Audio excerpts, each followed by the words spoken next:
My friend Shannon just dropped off some coarse sea salt and a big bag of grape leaves. I'm going to pickle them. The coarse sea salt is like maybe a little too coarse. Maybe. I might blend this. I decided not to blend the coarse sea salt and just try it like this and see how it turns out. I think it should be fine. Since some of these leaves are attached to the vine, I pick them and then I lay them down in my like Turkish round pan that I have. And on top of each leaf, I need to cover it with sea salt and then stack another leaf. Something else I need to show you is like, see how there's some stems? I normally pick those off before I like stack them.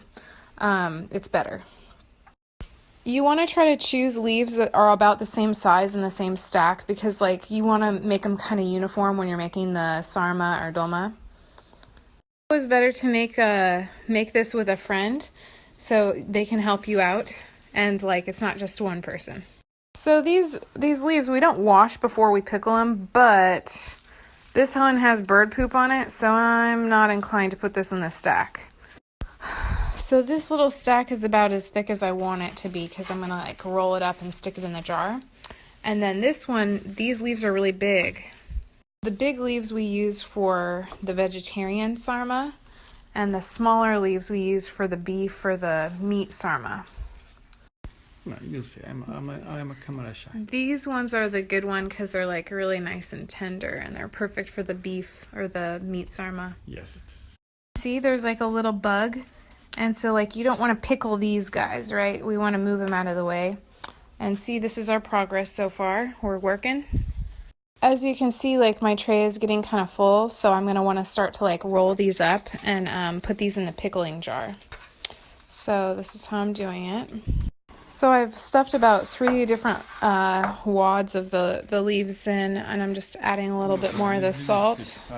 This one's a little sick. He's not going to. So as you can see, I have a little bug in my jar, and so I need to take him out because we don't want to really pickle a live little creature. It looks like I might be. I think I'm going to add one more stack of leaves to this jar so it's really full. Ugh, so many bugs. That's good. It means it's healthy. So this is what my table looks so far. I have 1 jar done. I have a half jar. I have some stacks going, and we have some of those done. I'm going to eat a couple hard-boiled eggs real quick. It's my breakfast at 2 o'clock in the afternoon. But yeah, this is awesome.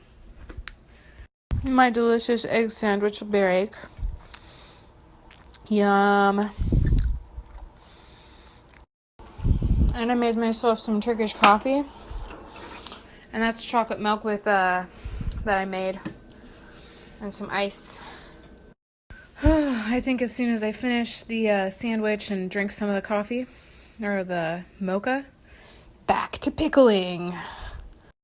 I want to talk about these jars a little bit. I saved them, like I purchased grape leaves that were pickled already, and they came in these jars, and I saved them. I always try to like reuse nice jars, and these are great because they have a big open mouth, and it's kind of hard to stick your hand in there and take the leaves out if they're not big, and put them in.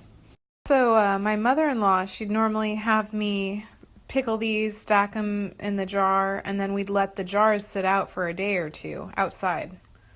This is my first time doing it in the US, and when I've done it in Turkey, the weather's been extremely hot, and like the leaves started to wilt in the jar. Like they'd wilt and kind of give off water in the jar before we stuck them in the fridge. But she didn't want them to get too much before they were put in the fridge, you know? I'm going to show you my pickled leaves from a little bit over a year ago from Turkey. And I keep them in the back of my fridge. As you can see, if you can see over here, there's like liquid. But these are a little over a year old, and I need to finish using them. But as time passes and the longer these guys stay in the fridge, a little bit more liquid builds up. So that's why our jars look so different right now. The salt pulls the moisture from the leaves and like really pickles them over time. And that's good because you kind of want your leaves a little salty and cured. As you can see, I still have my little smaller, better for beef leaves, and then I have my bigger, better for the vegetarian leaves. It's time to clean up some of the junk because I just want more room on my table. Like, those are kind of old leaves, so I'm going to throw them away. As you can see, I threw away the garbage branches and the trash. I have 2 jars pickled. Super sweet because I'm probably going to give one of those to Shannon, one of those to his friend, and then let's see how many more jars I can make out of the rest of this bag. It's awesome. I think I'm going to put these jars on the windowsill because I kind of want them in the sun, which seems strange, but it works. Okay, I'm going to take a break from filming and just try to like hammer these out, finish it up. I'll show you the progress later. Peace. My progress is I take the stems off of the leaves and I stack them here before I start to salt and stack them. And I have 4 jars done. Victory is mine. I just finished the bag. See over there all my jars. 1, 2, 3, 4, 5. And I used almost a whole package. I almost used a whole package of salt. I don't want to put dirty salt back in, but I think this is okay. I'll save it. Most of the salt is pretty dirty. You can't see here. It kind of looks gray because there's dirt from the leaves. I'm going to throw that all out. It's nasty. So there's the rest of my salt in the open box. I put the unopened box back in my cabinet in my little area. Time to clean up.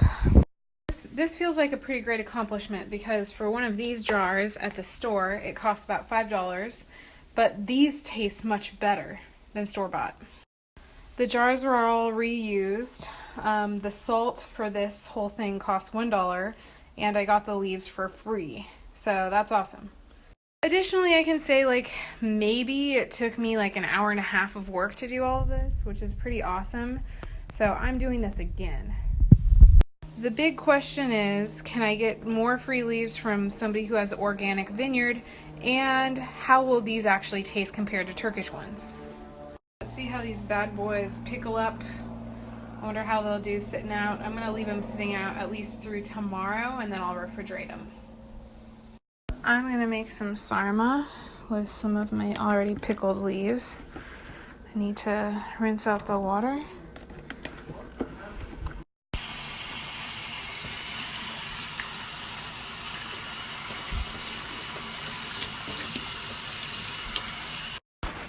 That's about a cup of bulgur wheat. I rinsed it off in a sieve and a bunch of dry dill. This is like pepper flakes from Turkey. They're really good. We brought them home from Turkey. It's different from like Italian pepper flakes. So I'm adding a teaspoon. That's a ground black pepper, about like a teaspoon, heaping teaspoon, Turkish teaspoon. That's like a flat teaspoon of salt, and this is annoying husband kicking me. I shred this onion with this grater, and it's going to be like really stinky and burning. The best technique is to get somebody else to do the dirty work for you. Shredding onions is the least pleasant part of making sarma, and it's just 1 onion. I added all of the shredded onion and juices to the meat mixture, and there's my defrosted meat. I defrosted it in hot water. This is Turkish red pepper paste. It's hot. I like the spicy one better. I put like a heaping tablespoon of this stuff into the sarma. Actually, I put more like a heaping tablespoon and a half in. Now I need to mix this stuff up, and I'll remember if I have forgotten anything. Oh, olive oil. I poured like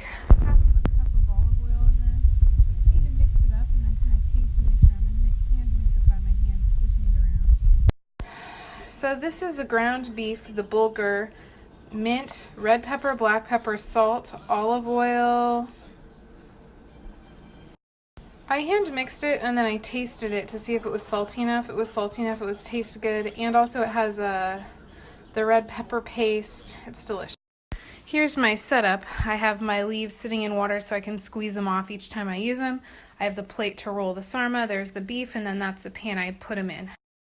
I have this sitting in front of the television so that while I roll this for 45 minutes or however long it takes, I can enjoy some television.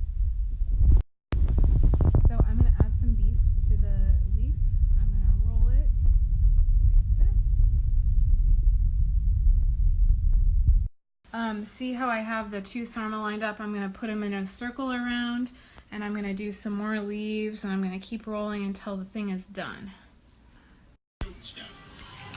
So we're in the process of making more. Sabo's helping me. I'm going to work on some. This is why I take the ends off, because I don't want to have to pick it off when I'm cooking them. So we have like 3 layers of the sarma. We still have some beef left, and we still have some leaves left. We finished rolling the beef. I boiled some water, and I'm going to fill up to the top of boiling water. I have it on. See, if you can see this, there's like water all the way up to the top. Then I put the small lid on and the big lid on. I put the burner on like 7. I want it to bring it up to a boil, then I'll put it back to 5. Boil this down so that like when I tip it, there's no more water, and then it'll be cooked. Probably like a half hour. I brought it to a boil, so I turned the oven down to like 5. I want this bad boy to cook in a half hour. Liquid left, so it's done, baby. Time to eat. Yeah. Yes.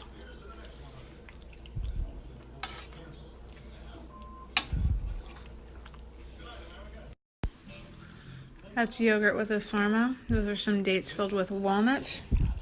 Oh yeah.